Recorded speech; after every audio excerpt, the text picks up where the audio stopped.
Hi everyone, this is Ian from Online Tennis Instruction.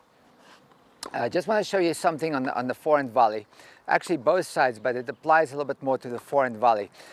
This past week, Florian and I had a few gentlemen here from England for a clinic, and they all had the same thing here on the forehand volley. It's called cupping or dishing. So what happens is there's a natural instinct for players to try to put this type of action on the ball. Can you see my racket folds under the ball? That's why we call it cupping or dishing. You're dishing under the ball.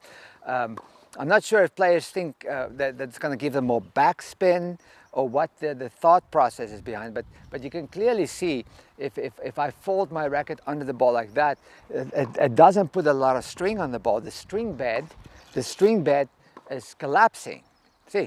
It's like hitting against a wall, and all of a sudden the wall just crumbles. So these guys, the volley is always going to be, it's going to have no energy behind it, no pop.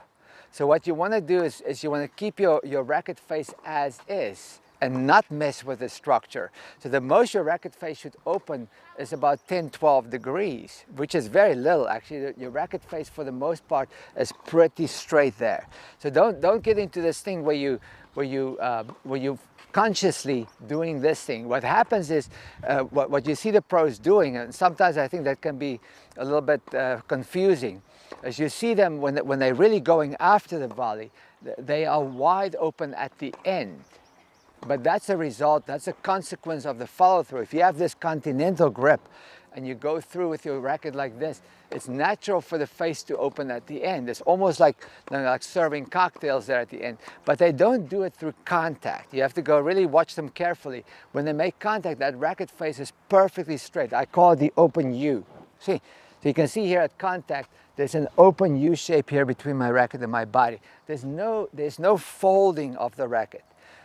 If you fold your racket at contact, you present a very weak string bed, and the ball doesn't run through the court. So the ball just sits up for the opponent to pass you. So try to keep this structure unchanged.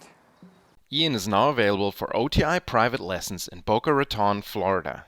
When you work with Ian, you get state-of-the-art instruction according to the OTI methodology with instant video feedback on the court. If you want to take your game to the next level with private lessons, simply click the link inside this video for all the details.